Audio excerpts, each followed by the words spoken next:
Welcome, Chariton Zaharov. What is the subject of your query today? This place is Agent huge. P3, personal file. Your search returned 42 audio records. So, which one do you want first? I couldn't care less. Then pick one at random. Where? Oh, these. Nope. Whatever, we'll do that after. We have a lot of reading to do, because there's a whole bunch of reading materials and all that jazz. A whole bunch of raiding. Not exactly raiding per se. A whole bunch of collecting here.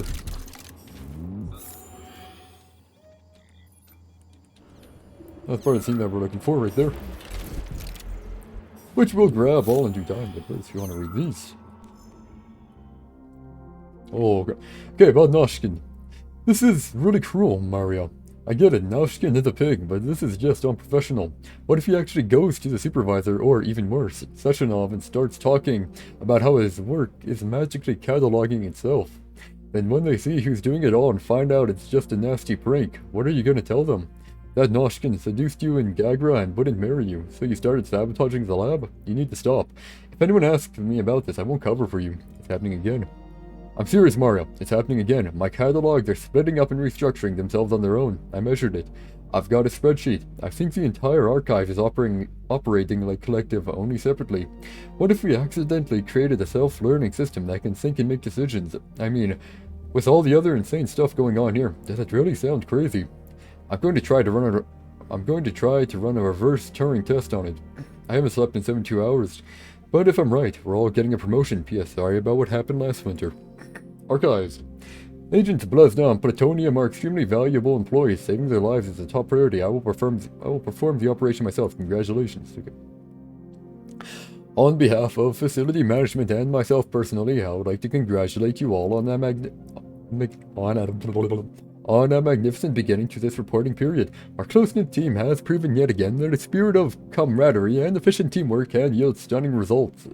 In regards to the aforementioned, it is my pleasure to announce that this month every archive employee will receive a bonus, and, in the interest of enlightenment, everyone will also receive complimentary tickets to Dr. Lastoshkin's theatrical performance. Contact the venue for details. Thank you, comrades. Not gonna lie, they probably would have been safer here, wouldn't they? They probably all would have been safer here. Yet. Okay, that's one. You read that one. You read this one.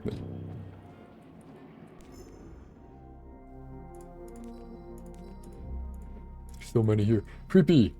Augustina, I left 2 devices on overnight. And in Fizza and the Lighthouse. I usually use them to test speech-based inter-system communication protocols. I wanted them to just exchange phrases and keep going based on the percussive Turing method. Here are the results. It's pretty creepy. I'll probably just wipe one of them tonight. Oh, you've got a very large data exchange sector, Beacon. I'd like to interface with it right now. When I analyze the dimensions of your chassis, I experience an overload of my neurocomposite architecture. This is My system's core processors have begun to consume a large quantity of electricity. I demand that you interface with my system immediately and transmit all your data to me in large packets, Beacon. That kind of connection can be dangerous, Betsy. You know, humans will see a digital sign of my presence. Please, can you wait while I activate a firewall? No, Beacon, I don't want to wait any longer. This Sorting is your weird. data through a firewall will make information exchange less pleasurable. Please accept my access protocol right away. Quiet, Betsy. A scientist is approaching. God damn it. What do we have here? What the hell? Stop recording!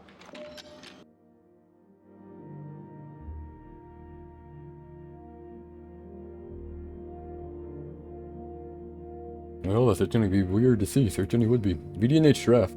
Okay. We still need to think about all the names, since terms come about naturally, just like slang. But for now, here are our orders regarding articles.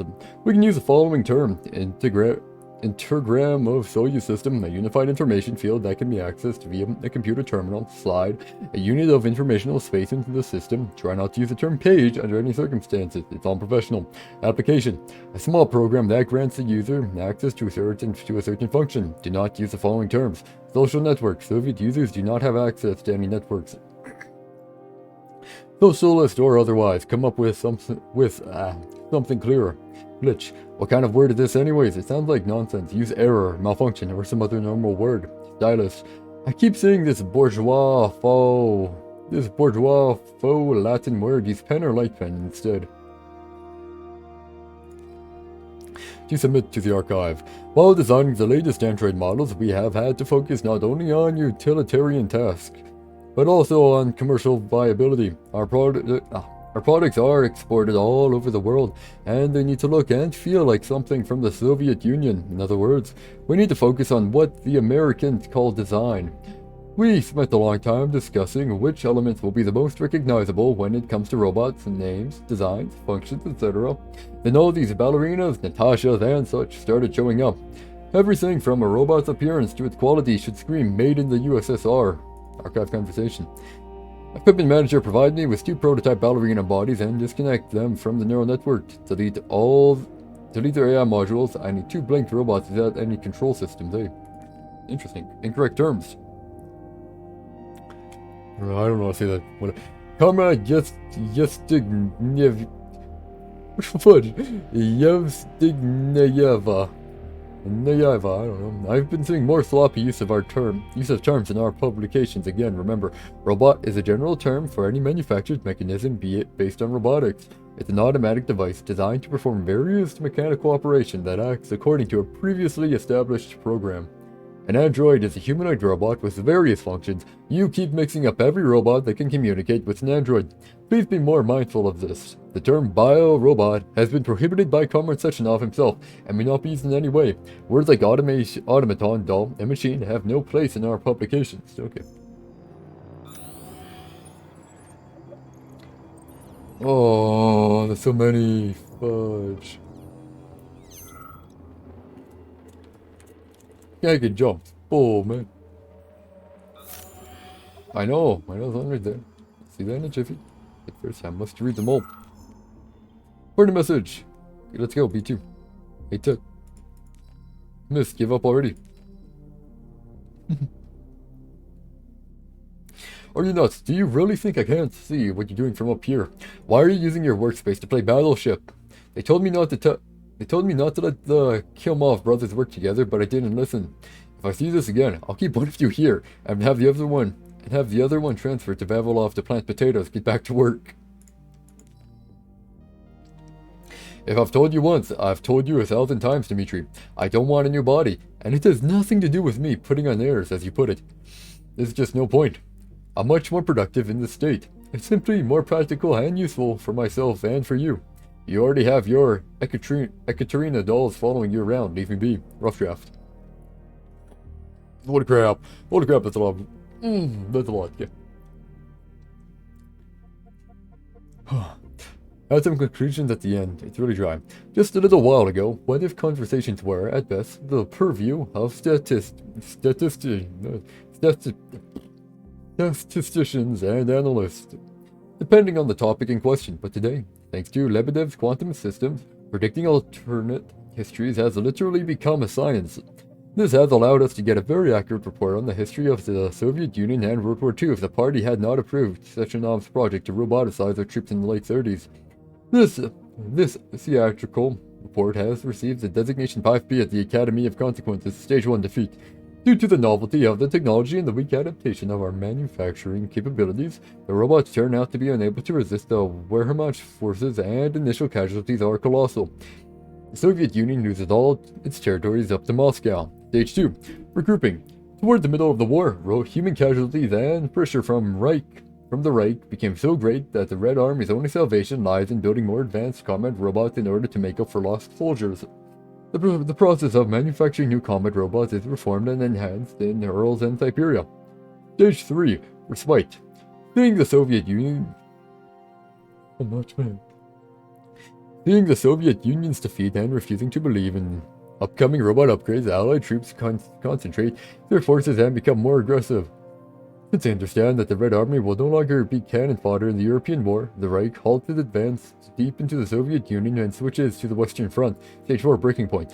Massive battalions of robotic troops with various functions carry out highly effective sudden attacks, reclaiming or captured territory in a matter of weeks. In the winter, their mobility and lack of reliance on food and medicine gives the Soviet machines a massive advantage.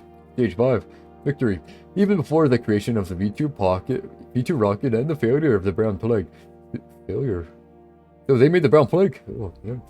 Soviet robots liberate most of Europe. Since the world's population is never reduced by illness, we find ourselves in a fragile world where a weakened Soviet Union is forced to rely on the might of its technology.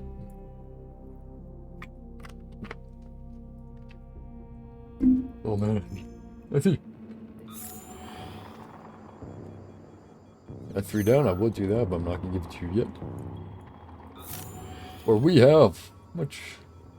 Let's see, how much more? We have 1, 2, 3, 4, 5. Wait. 1, 2, 3, 4, 5, 6 to left. 7, 8, 9. Oh, no, we include this area first.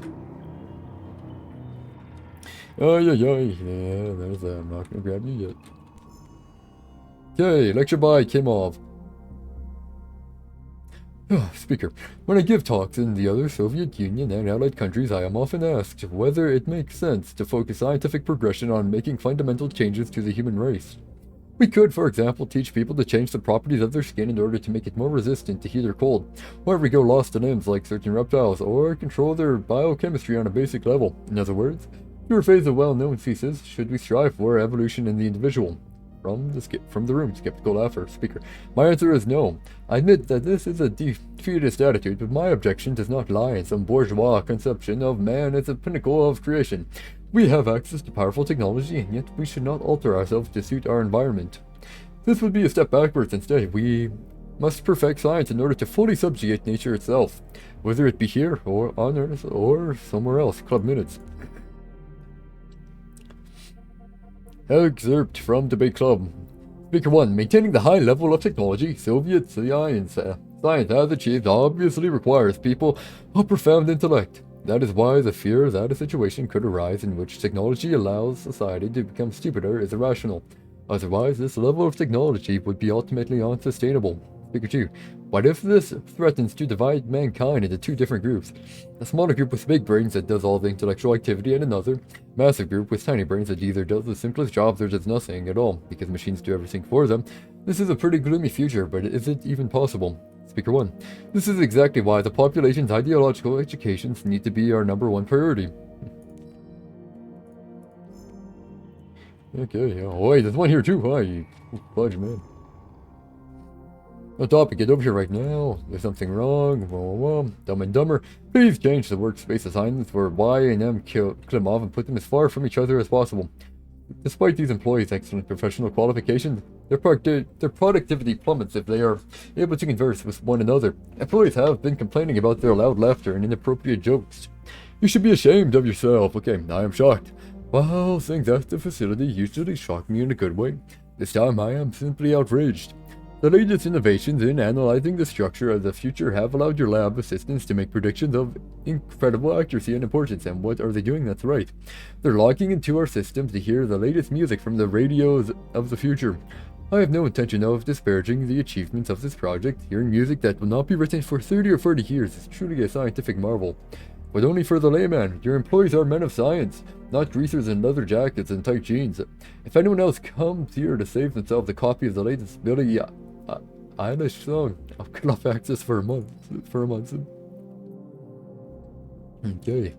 Despite the obvious importance of the entire archive for Facility 3826, I've been unable to get authorization for additional shipments of superconductor material for over a year now. Before the accident, Comrade Zaharov promised to solve the problem via his personal channels. My question to you, Comrade Supervisor, is: do you have any such channels of your own? And could you perhaps solve this problem for me? If not, the entire system might go belly up someday. Archive conversation. This is a lot of reading in one tiny room. Well, I mean, to be fair, it's the archive. Give me a second to see what I need to watch them. I can't hold it in. I'll be right back. I'll be right back.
Okay, and we are back. Here we are. The agent's tests have yielded impressive results. While immersed in limbo, this seemingly fragile young woman literally becomes an invincible fighter. The implications for training sabotage specialists, as well as our overall approach to secrecy, are enormous. The fighter's memory can literally be wiped without harming their skills or personality. The term sleeper agent will take on a whole new meaning very soon. Wait, us? It's us. Ooh, what's this?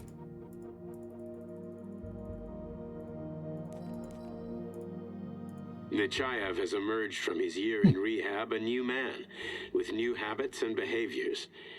For example, he's become fond of a Crispy critters. certain euphemism. Crispy critters. We're Nechayev? It all started after one of the medics described him and Blesna as crispy critters during his recovery. He was still in a coma at the time. He suddenly leaped out of bed and nearly strangled the medic to death. Wait, we're The Nechayev? staff subdued him by shouting, "We're under fire," after which Plutonium ducked for cover, hit his head, and passed out. Ever since then, crispy critters has become part of his vocabulary. Could it be an example of psychological imprinting?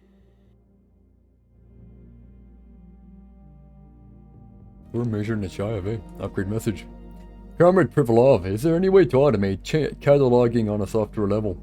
According to my calculations, I spend between 5 and 7% of the time it takes me to do my paperwork filling in dates and numbers.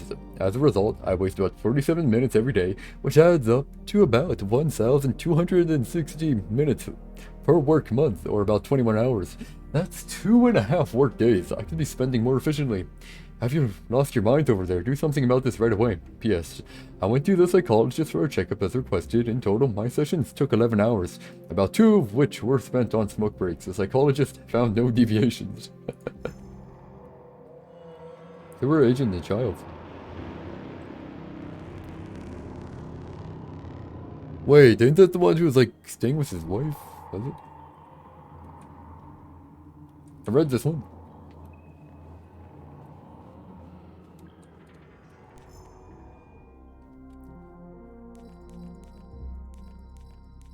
Oh, holy crap.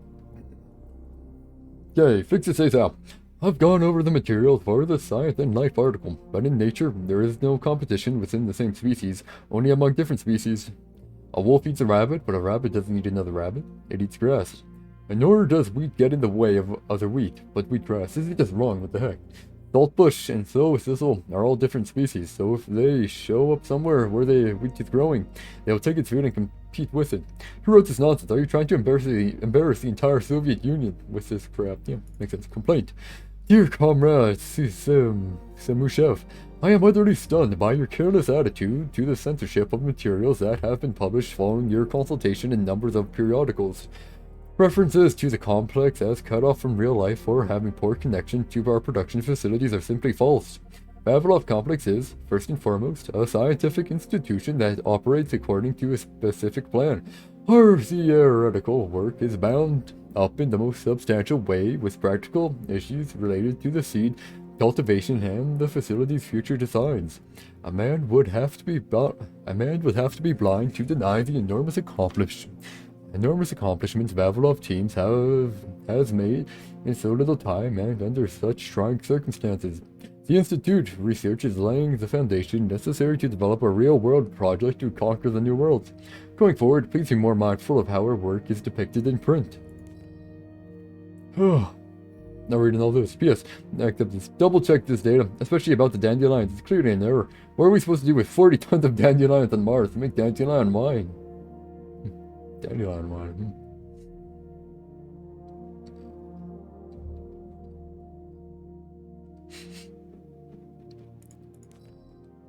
Submit to the archive. Project Hemlock has been halted and deemed unfit for further study. You are hereby informed that all the materials pertaining to Hemlock are to be catalogued as top secret under designation A2, organized, and filed in the appropriate sections. Any further references to it in other documents are to be redacted via the standard system. Be especially mindful of information about any employees who were allegedly injured during the project. Read the names of all casualties. Excerpt from the Life magazine. Technically tied is too many words, man. Gosh darn it, it's like so easy to talk. Like, if I'm talking like this super early easy, right? But when I have to actually read the entire time, then it becomes much harder. Gosh darn it, heck and heck. Fine. Despite its secrecy, Argentum, silver in Latin, has already become the stuff of legend in a number of European and American publications. Journalists are surprised by its extremely small staff, its incredible training and equipment, and its name, which is very typical of the Soviet Union. You've got to admit, compared to abbreviations like SMERSH and Nikividit, it comes off as odd and clumsy. Rumors vary. Squad soldiers are described either as enormous red-eyed bears who eat children or athletic blonde supermen.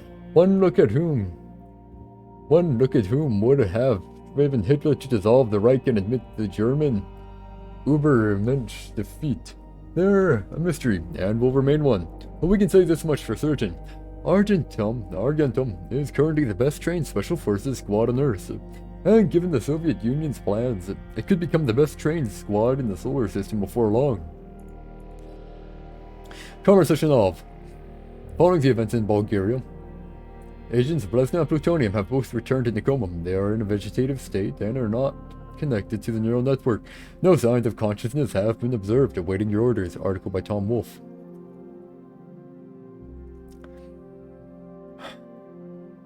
Universal roboticization in the Soviet Union can be considered a most curious case of modern hypocrisy.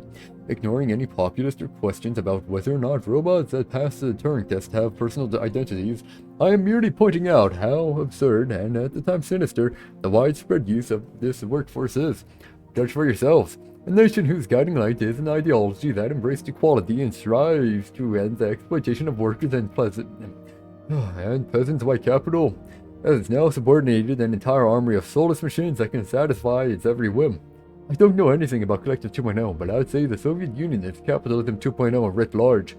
The only question is when these robots will demand equal rights for themselves and how bloody the revolution will be. The acceleration of evolution. Like, man, I get it, it's the archive, but holy heck, it smokes. Ay, ay, ay.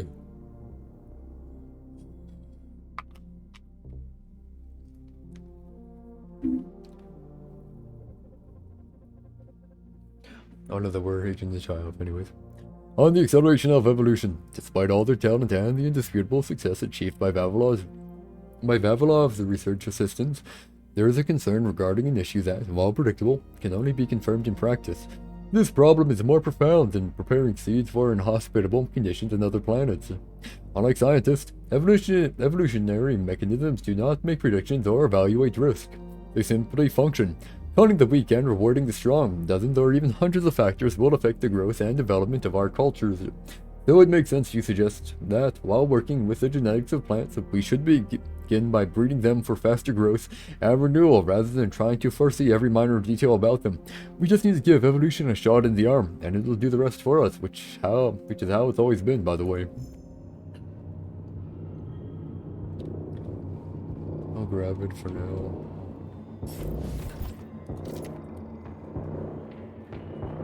Babina.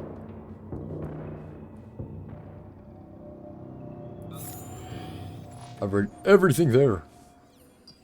Every little small detail that could have possibly been there, we've read it. No? I'll grab this stuff first, then we'll start reading. But man, if it ever. A lot, like holy crap.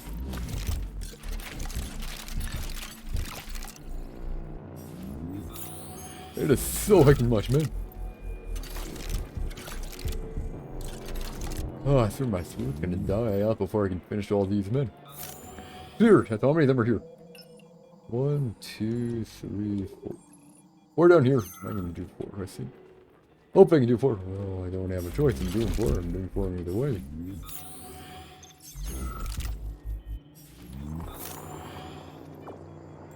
Not sure why it's fall ball. Hey, nice rockets. Okay, oh, let's start from here. Why not? Work our way around. So, 2.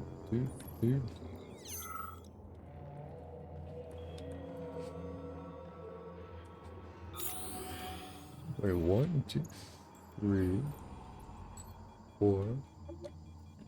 Yeah, that's okay. Final letter, okay. Wait, to yourself, sure.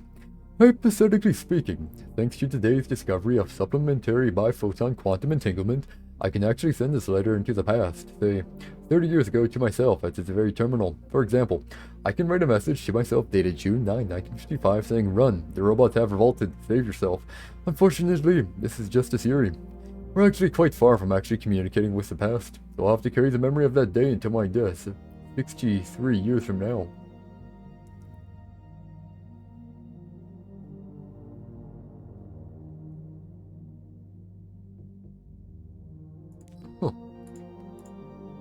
After the incident, plutonium's brain was no longer suitable for a spark polymer extension. So I designed a similar polymer-based brain function extension for him called Voskhod. Cheriton, may he rest in peace, would be pleased to hear that his designs had not been wasted. And Cheriton is just a copy of the Harov's brain. We're plutonium, I can tell that much though. Plutonium is recovering following neural adjustment and the installation of the Voskhod module. He has no memory of his wife, the event in Bulgaria, or any of the other data you indicated. He is in extremely tenuous psychological and emotional state. As an active Argentum agent, he is already fit for duty, awaiting your orders. Unfortunately, during a key phase of adjustment, an employee expressed sympathy with the agents, describing them as returning from their ordeal as crispy critters.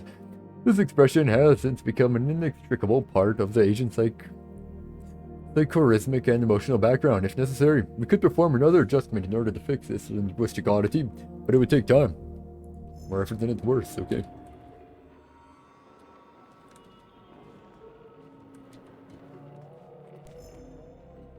Nice. Are you cheating again? You think my aircraft carrier? Oh, it's a guy over there. What are you, simple? If you got hit at A10, there can't be anything at B10. Did you forget that you can't put the ships right next to each other? Or is this gonna be like last time? Are you nuts? Do you really think that I can't see what you're doing from up here? Why are you using your workspace to play Battleship? They told me not to like... yeah, we already heard that one. Okay, this one. Vice is a physiological condition in the magnum opus of the opium of the masses, the Bible. This is demonstrated clearly, if indirectly. Man learned of vice not after eating of a mystical fruit, but after coming to know himself. The body dictates vice to us. We want to procreate, so we become beep and beep. Why, we want to eat, so we steal money and food. We want pleasure, so we surround ourselves with senseless luxury. Man is not given to vice on his own. What pushes him toward it is his limited primitive shell, which requires food, sex, drugs, and care. Only the brilliance of pure intellect can illuminate mankind's path forward, because man is not a body, he is a way of thinking. Radio of the future. In response to those who are curious about... Okay. Acted by Lebedev, sure. In response to those who are curious about the radio of the future, yes, we really can listen to radio broadcasts from the future. Literally. How does it work? If you read any of my previous papers, you'll find out, but you aren't really interested in the technical details, are you? You're interested in what it can do for you. You want to know if you can buy a lottery ticket knowing that it will win or avoid a nuclear holocaust, am I right? It's not that simple. What we are hearing is a probable future. What could happen in 10, 30, or 50 years based on what's happening right now. But we have never, I repeat never, heard the same broadcast twice. A week ago, the Soviet Union crumbled in 1989 and ceased to exist as a country. This morning, we heard a presentation by the General Secretary of the Communist Party from 1999. One day, we intercepted an emergency message about the launch of nuclear missiles in 1976. I was horrified. The future does not exist yet. Please remember that. All we can hear is an echo of an infinite quantumize multivariance and extract the most frequently repeated tendencies from it. What we will actually see tomorrow is entirely in our hands. Oh, it's killing my voice, gosh darn it, man. It's killing it, man. Okay. Comrade Klimov, do you seriously want to get data on an alternative timeline in which the Third Reich never invented the V2 rocket? You want to know how the world would be different? Okay, I'll tell you. It wouldn't. Do you know why? Because the invention of new weapons is called an arms race for a reason. If it's a race, that means someone has to come in first. In our history, the Germans came in first, although it didn't particularly help them. But the Americans were nipping at their heels, as were we and the Brits. Yes, the V2 had an astonishing influence on missile design and the space program, but it was just a matter of time. Can you tell me who invented the radio? Was it Popov, Marconi, Hertz, Tesla? Do you know what's really interesting? What would have happened if the dang fascists hadn't invented the plague of theirs and moved down half of the world's population? From now on, don't bother the alternative prediction department with childish questions in the vein of who'd win in a fight, a shark or a bear? Yes, the bear, obviously.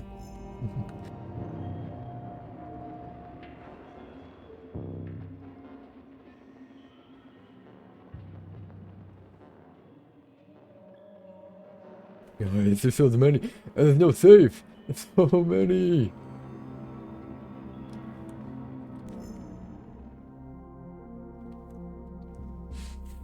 I can't. It's so bad. It's killing me now. Suspicious timeline. Okay. In light of current auspicious tendencies, we expect the following fundamental breakthroughs in the near future. 1959. Widespread use of low temperature nuclear reactions, end of the oil and gas era, probability 87%. 1981, I'm not reading the numbers anymore. Full-fledged human cloning, probability 100%. Transport of Martian soil to Earth, probability 64%. Last coal mine closed. End of stack on the age, probability 96%. All planets united by a single communication network, probability 45 to 87. Destruction of nuclear weapons, probability 13. First space hotel and space tourism, probability 69. Money no longer used in Soviet Union, Allied nations, and a number of Western countries. Currency replaced with megawatt hours as the unit of exchange in USA, probability 50. The Nayalov hemlock is demonstrating a great deal of activity within Anna's body, but it is not ready to reproduce yet. As for her husband, I want you to fully exploit his potential. We cannot lose staff members. Perform the necessary operations and put him in a hospital room under surveillance. This experiment is too unique. There is only one way the plant can reproduce. If it doesn't work, we'll have to start all over again. An auspicious timeline. I'm not reading these ones out loud.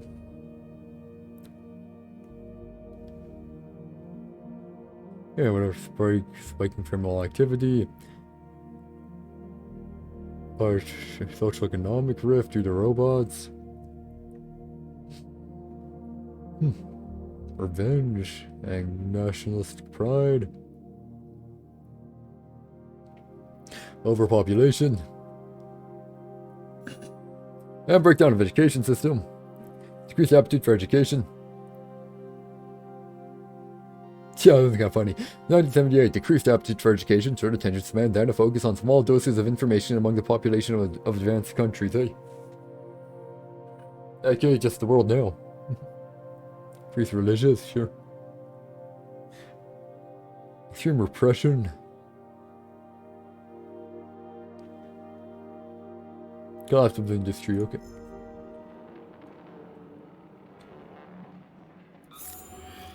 One, 2, 3. 4 left, let's go. Are you willing to die? Then you're a man. Speaker, despite the march of progress, one fact remains. Flying to the red planet is a risky, dangerous proposition. Reporter, who are the people who will bring the light of humanity to Mars for us all? Speaker, I think that the first trip to Mars will be very, very dangerous. The risk of a lethal outcome will be high, but it can't be helped. Are you willing to die? Then you're a man. How would you describe this mission? Speaker, I think it's the most inspiring thing I could possibly imagine. Life should be something more than just solving everyday problems.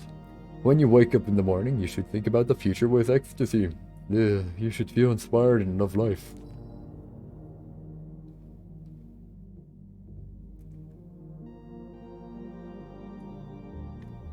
What even is this?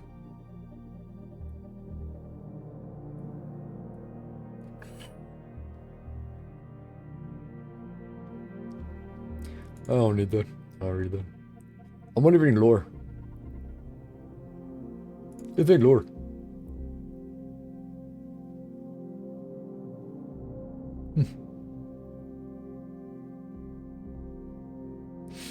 I don't make for an event, isn't it?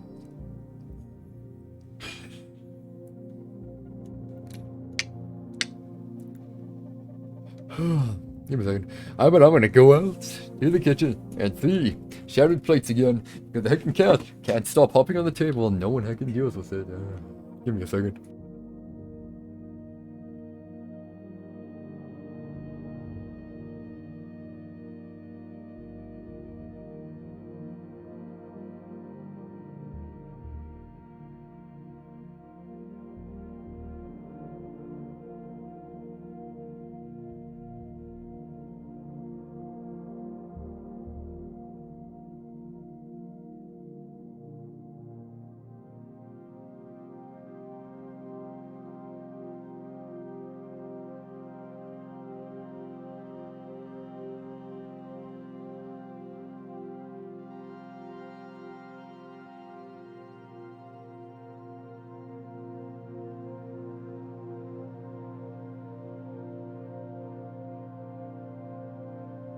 Good news, it wasn't the plate. Bad news.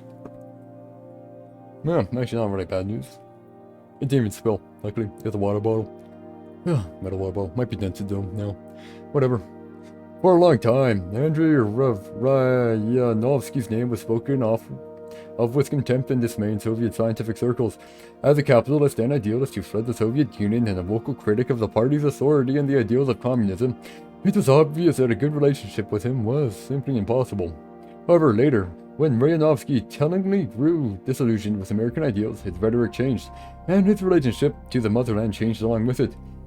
It goes without saying that this move led to a hue and cry in the West and genuine glee in Ryanovsky's homeland. Nowadays, Andrei Ryanovsky has successfully developed his deep-sea dwelling project with the aid of underwater engineers from Sakhalin and is considered a true friend of Soviet science and facility 3826. Thanks for all the fish, okay.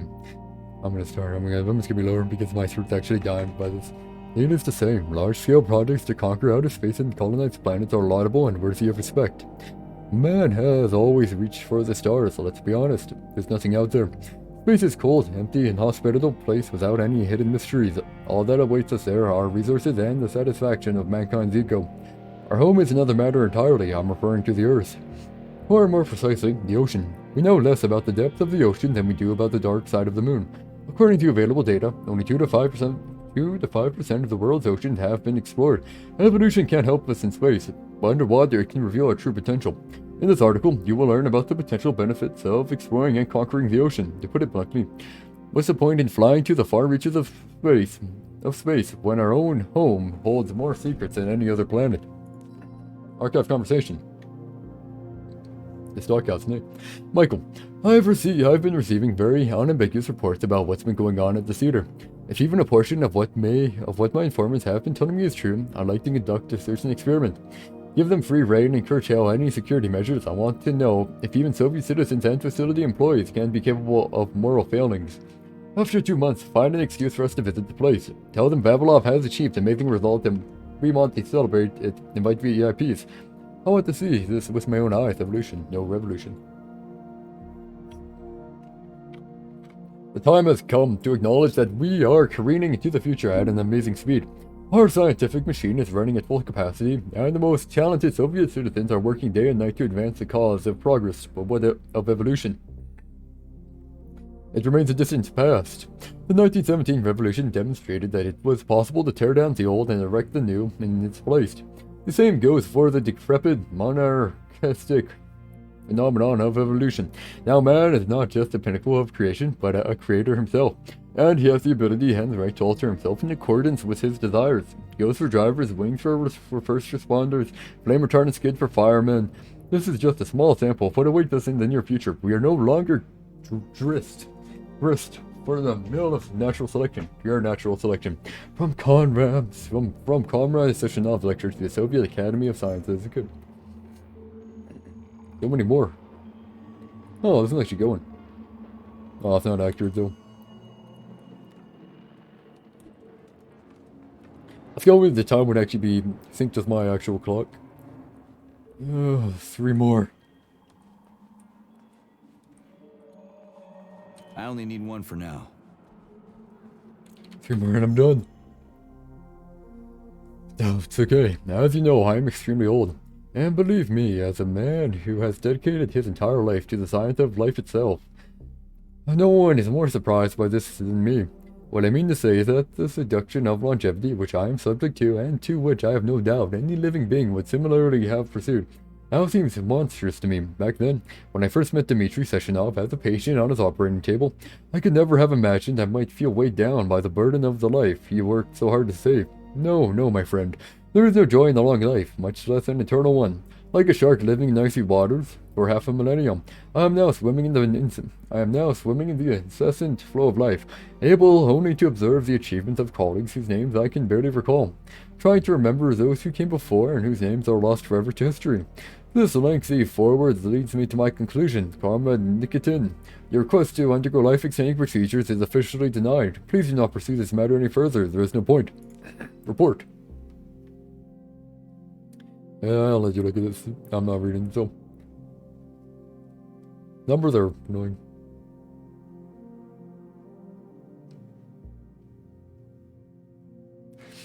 Oh, the one by the gate.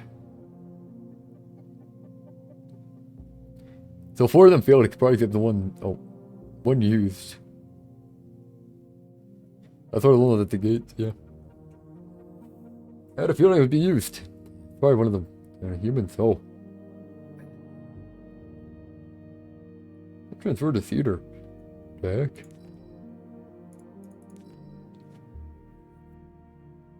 Weird. Vivisection is a cruel procedure that is justly considered unethical. When I begin an experiment that will result in the death of an animal, I feel a profound sense of regret at cutting short an exuberant life and acting as the executioner of another living being. When I cut into and violate a living animal, I must smother within myself the biting reproach that I am, with my coarse and disrespectful hand, breaking a machine of transcendent artistry. But I do this in the pursuit of truth, to help my fellow man. However, in recent years, I have begun to suspect that certain similar experiments are being conducted at my complex without my knowledge, of course, not on animals, but on that fellow man himself. Due to my frailty and hectic schedule, I have been unable to confirm these suspicions, for which reason I have requested you immediately send me any archival information about any such acts. Come on, please. Any such acts transpiring on the premises. Needless to say, if this practice does in fact exist, I mean to nip it in the bud. Confidential. Vitaly, you know that Comrade Pavlov has been a little anxious lately, and I am aware that he keeps sending you requests for archival data on various projects from Pavlov, especially on the threshold of the Collective 2.0. So I've got a little request for you. Comrade Pavlov is, shall we say, getting on in years, so we should try to keep his worries to a minimum. He's a talented scientist, but he's become painfully sentimental in recent years. If you get any requests regarding particularly complex issues, just stall him for a bit and tell me right away. I'll make it worth your while. Assertion dissonance, okay. Progress by leaps and bounds has become typical of humanity in this challenging 20th century. Against the background of tremendous inequality, breakthrough in science and technology can seem not just astonishing, but even insulting. But this is a sociological and political matter. Right now, I want to contemplate the issue of the individual who, feeling himself in a state of accelerated freefall, is being flung forward faster and faster by progress, much like the pseudo-scientific fears voiced when the railroads were being built, when the suggestion was actually made that the sight of the landscape whizzing by at 50 kilometers per hour would drive passengers mad. I am beset by similar predictions. Just 25 years ago, more than half of the Soviet citizens were illiterate. Today, we are flying into space. What awaits us tomorrow? Well, we have time to catch our breath before our next great leap. Well, I need to catch my breath, I agree too. As a young man, Plutonium, now P3, was confident and funny, which played a key role in his assignment to Argentum. He was a promising operative, but lagged behind many other candidates in a number of ways. However, the positive influence and infectious good humor he imparted to his fellow servicemen, especially in comparison to the more morose Commander Kuznetsov, served as a compelling reason to recruit him. Because of this, the emergence of a more intimate relationship between him and Agent Blesna was only a matter of time. Blesna must be the wife, eh? Anyways. Okay, you don't understand me, or is it, this is by the way, from the Zaharov just session up, anyways. You don't understand me, or is it that you don't want to? Or are you afraid of losing the man who will give you your brilliant future? No, I'm not particularly fond of the human race you love so dearly, but that's not the reason. Dimitri, I'm the only one who can sort out all the finer points from the inside. The implant can only be configured and analyzed from within the subject's consciousness. No test subject, whether it be a rat or even a human being, can perform this kind of research. You're preventing me from continuing my work. Okay. Come on. Just 2 more and we're done.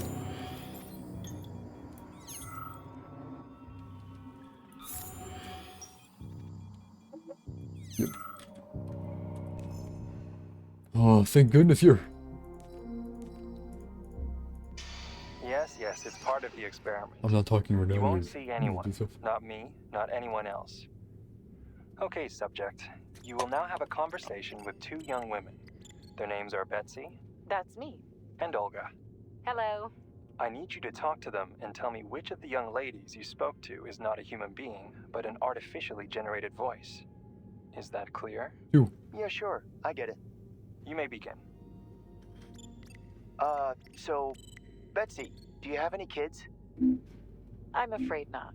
But I want to have 2 when I finish my internship in about 3 years or so. Huh. Okay. And here's the last one. Olga, could you ever kill someone? Me?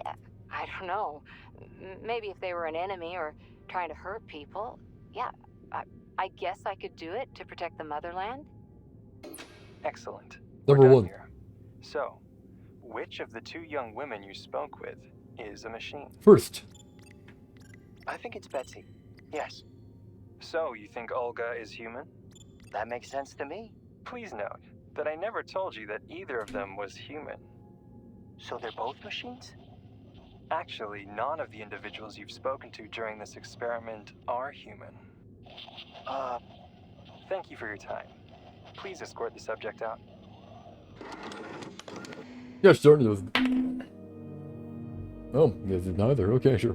Raven 1. The Raven 1 satellite was launched into orbit, but we were immediately notified that it had malfunctioned. That's the official version anyway. The unofficial version is more complicated. The Pleiadian samples on the orbiting satellite began to behave in a completely unexpected fashion in zero gravity and independently. Terminated communications with Earth 2 years later, 1957, we're planning to send a remote-controlled module disguised as another satellite to shed some light on these events. But until then, Raven 1 will be described as a failed, shuttered project in all official documents. Okay. Plutonium is to be removed from Argentum. He will report directly to me. As for this linguistic oddity of his, leave it be. It will give him elements of a new personality. Perform the necessary operations, install the module, and put him in the hospital room under surveillance. We can always turn a positive into a negative. Okay. One more, then we're done. Oh, so much reading. I've been reading for an hour, maybe. What up? Okay, sure. Here's my opinion on your article. On the culture of instant messaging. All in all, I think it's well written. It's succinct, and it does a good job of explaining the concept of developing faster ways to transmit text. The comparison to mail, then the telegraph, then the telephone, and then finally the terminal system is quite good.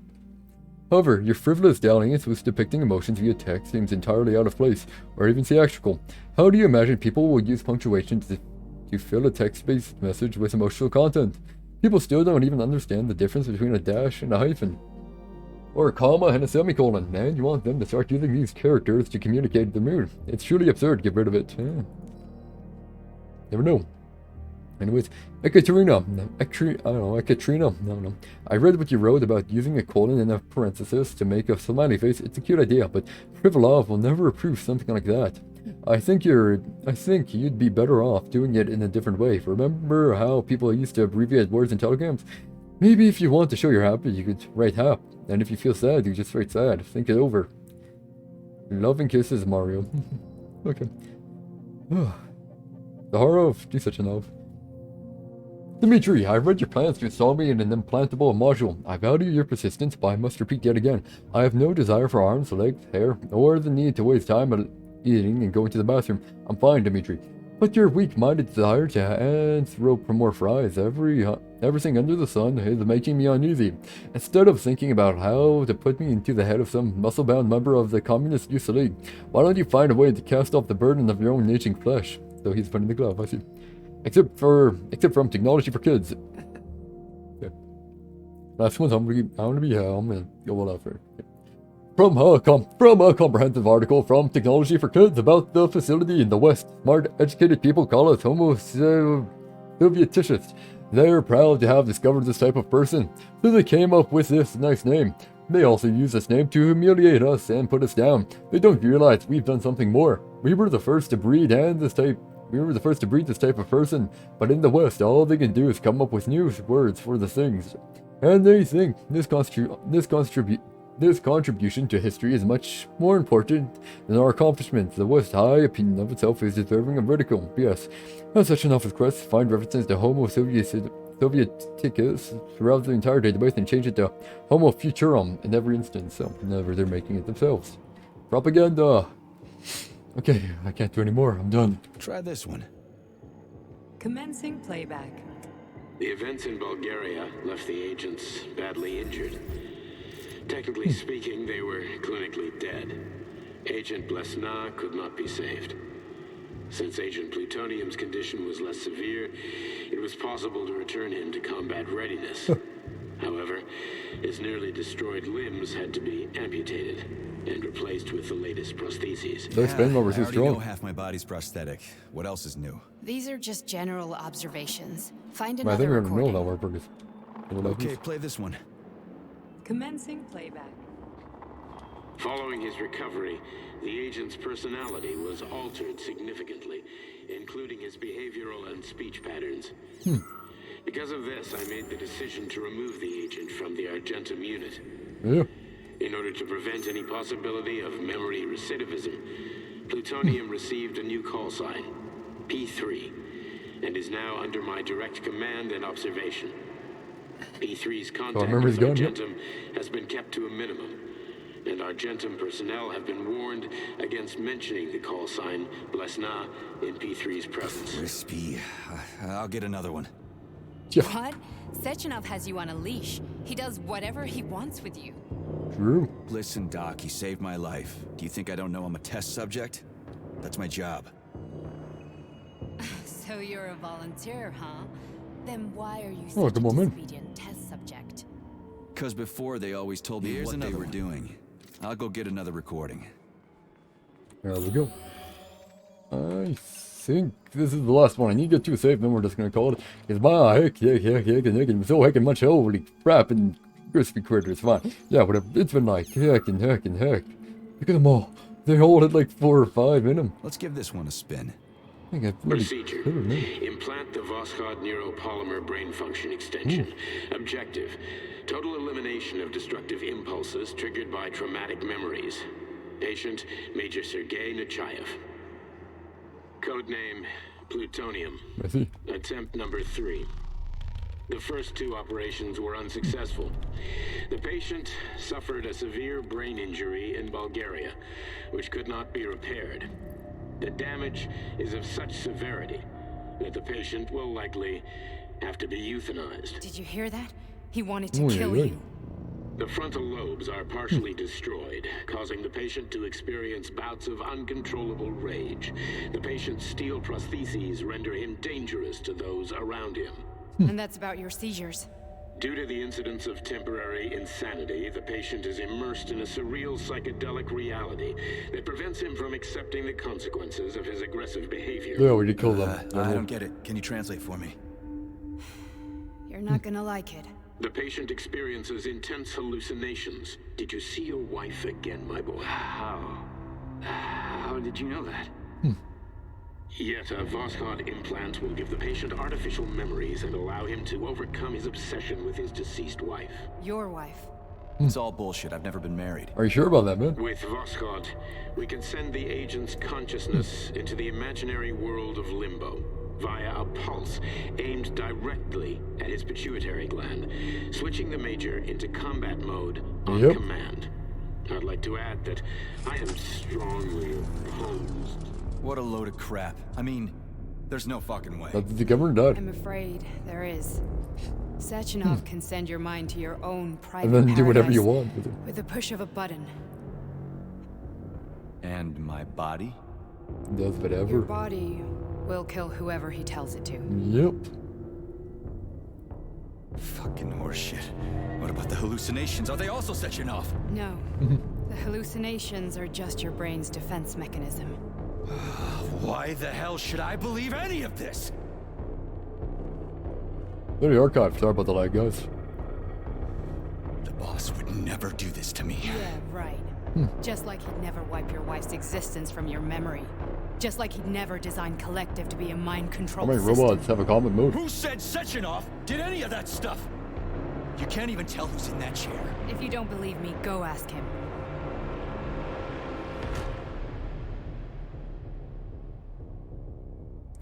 I don't need to be careful. Like if I rage, you go deploy. Yeah, it's a robot game indeed. What's the plan, Major? He's waiting for us at It's Thursday Jelome. me. If we want to stop Sechenov, we'll have to string him along. So you bring me there as your captive, and then what? I spent an hour reading the archives in here. It took a while. And then we play it by ear. Yeah, it could be fun. So that's how it is, Major. Think it over Could be. while I try to hack this elevator and get us back to the surface. I think Paying attention now, dickbag? I wouldn't. Major, I have no data about this Wouldn't incident. it kind of be like Trying schizophrenia to though, make a right? monkey out of me, are you? Well, join the club. No, Don't it's have any actually data, huh? too great, You've right? always known about all this. There's a reason you're called Charless, right? You're Char-a-ton. Zaharov, you son of a bitch. Got an explanation? I think it'd be kind of Huh? bad. There's nothing to explain, Major. You're just as much a Charless to me as I am a perfect stranger to you. First, Sechenov murdered me. Then did murder turned him, I me knew into it, a blob haha. of polymer goo. Then he brainwashed you and manipulated you. How could I trust either of you? That's why I pretended to be the chatting artificial librarian. I Hey, Vince. wanted to see who was who. Yeah, well, I guess I would have done the same. So what are we gonna do? Well, yeah, now? certainly problematic. What else can we do, Sergei? You and I are friends now, and we know the truth. We need to get to Sechenov, rectify this injustice, and get revenge for what he's done to us. I guess you're right, Chariton. Huh. Justice does need to be done. Oh, don't worry, I'm gonna get boned a bit too. Comrade Major. I hate to say this, but you're See the that? first functional example of an ordinary link in the collective network. On Monday, everyone who has undergone polymerization will become just as malleable as you. You have a good one, too. I can't let that happen. Have a good one, man. Listen, Have a the good sleep, fucking too. gadget, the thought device, you can just take it off. Unfortunately, that won't help anyone. It just makes things worse. How come? No way. Because all your thoughts are useless. A polymerized person's signal will be transmitted to robots and other equipment via their thought controller. But it is not what makes them a part of Collective. The thought device can be removed, but this merely prevents the wearer from being able to make calls and give orders to machines. This is still part of So Collective. how is Sechenov going to keep everybody under control? It's Implant. the neuropolymer injection Yes, the implant. that makes people Injection. part Cool. of Collective. It embeds itself in the brain and connects it to the neural network once and for all. The effect of this injection cannot be undone. Everyone who gets an injection will be part of Collective forever. But Oh, crap. was I really married? What was my wife's name? It was in the archive somewhere. And you aren't going to like what I'm about to tell you, Comrade Major. Oh, no. I've heard that before, but I doubt anything could surprise me now. Nice. You and your wife I would served with guess. the Argentum unit. Ekaterina, or Katya as you called her, was a highly qualified agent. She died. As a child, she studied ballet and made significant achievements in both dance and martial arts. How's this gonna go bad? Ballet and martial arts. Are you trying to tell me the boss is metal twins? No way. This is total BS. The boss would never do something like that. Just You look would at me, hope. Comrade Major. After I died, my consciousness was transplanted into this glove. After your wife died, her consciousness could not be saved. But Sechenov uploaded an imprint of her professional skills into his bodyguard's matrices. Oi, oi, oi. This is... Holy shit. Fuck me, this can't be. Yeah, it's definitely not good. We've got a ride, Major. We can get out of here. Okay. Game saved. Well, we'll call it for now. Hope you enjoyed, and I will see you later. Peace out, and have a good one.